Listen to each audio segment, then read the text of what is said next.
So our core, SBEP's core is education, right? And everything stems from education. And we really see the importance of how art affects education and how it can help to expand the youth mind in other ways. For example, music helps with math.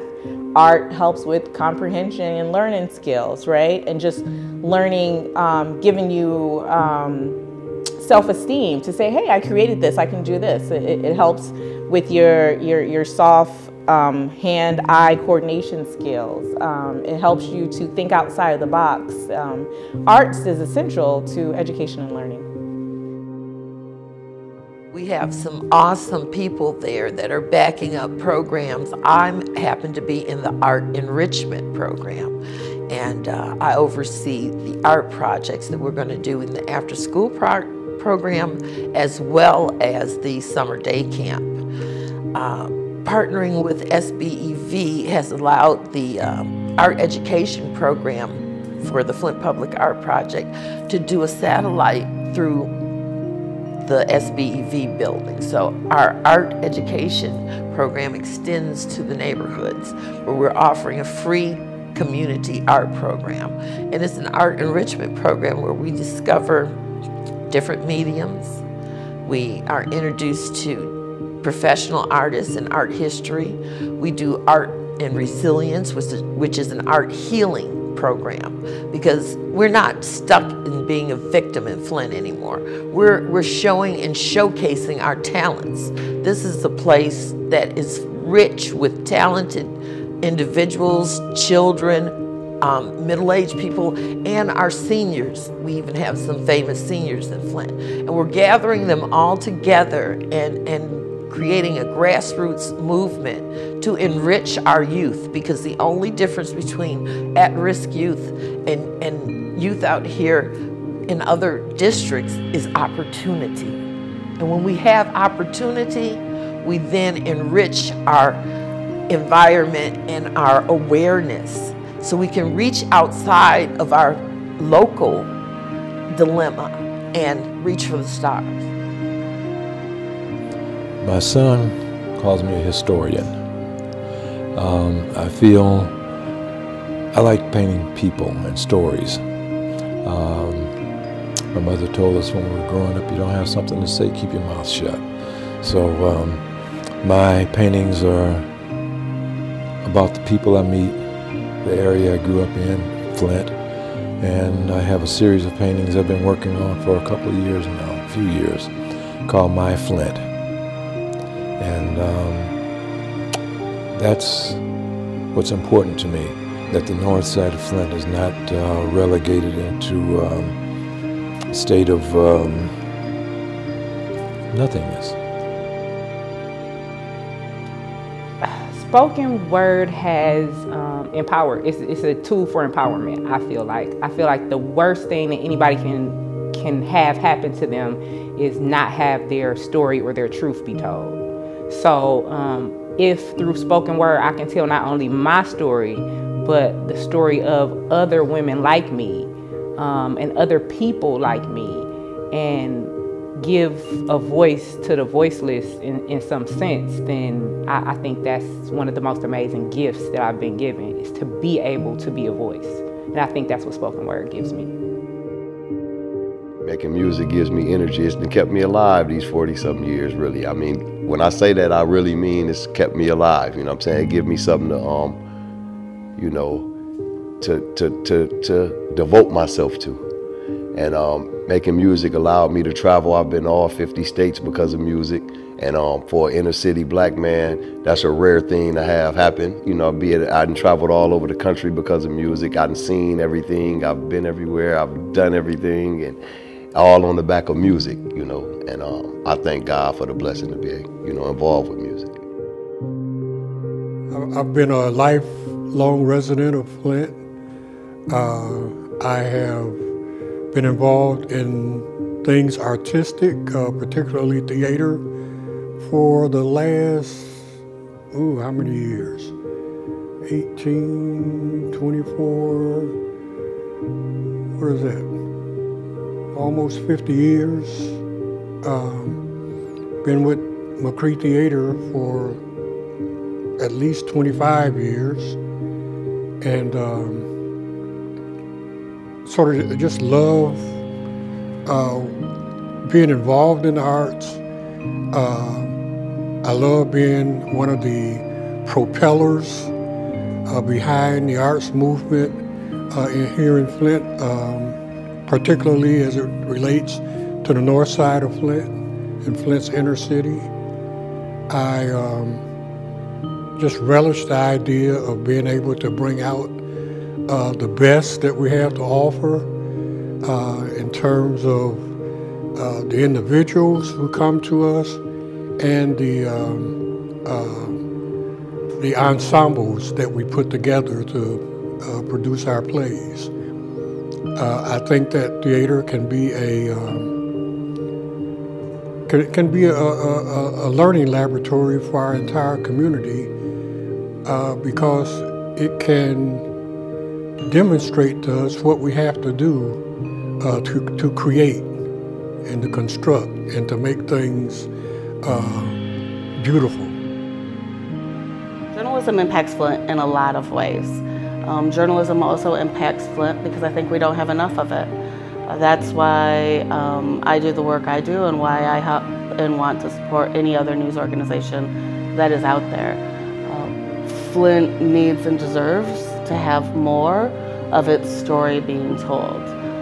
I think the entirety of Flint is bordering on being a news desert. And when our communities become news deserts, I don't believe that we can have the same connection. I mean, ultimately, I believe journalism is the fourth estate. It's part of how democracy works, to me, is by having real news and information and connections between people. So journalism impacts Flint because I think, one, we're a case study in why we need more journalism in community. And also, I think journalism impacts Flint because this has really become an interesting testing ground to find out what the new journalism is going to be. What is the future of journalism? We have lots of different individuals in the community who are experimenting and are working to try to figure out how we do our community justice by telling its story. I think Flint had become, I suppose, disenchanted for a moment. I'm tired for a while with news and what they saw, and it had no longer impacted, empowered, and informed them. Spotlight, highlight, and build upon the good things that people in the community are and were doing, and that they need these news outlets for that. They need to be empowered. They need some type of community impact. They need to see the good things that they do. They need that balance. And these local, independent community news outlets, they're filling those gaps. You know, I found that there's a number of us out there and we're not stepping on each other's toes. You know, we're out there working hard to tell these stories through the art of storytelling. And I know people often say giving the voiceless a voice. I don't say that. They have a voice, they just need platforms to be heard. And we're that platform. That's what we do. We give them a platform so that people can hear their voices. Journalism can reveal the truth on a lot of things. It can uncover different questionable things. It can really open some eyes to let people know what's going on, not just in their community, but nationwide. And some people out there may not know, and they might have the power to make a change to any wrongs, or might be able to add to any goods. Relentless, strong, resilient, confident.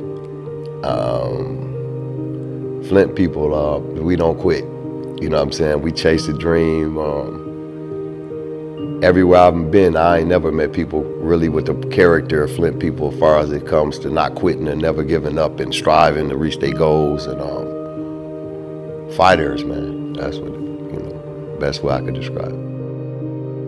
I would like for the youth to actually see what spoken word is, because when poetry is taught in school, it's taught as traditional poetry. So you learn about limericks, you learn about meter, you learn about rhyme. You don't learn about the passion, the soul, you know what I'm saying? You learn about technical things.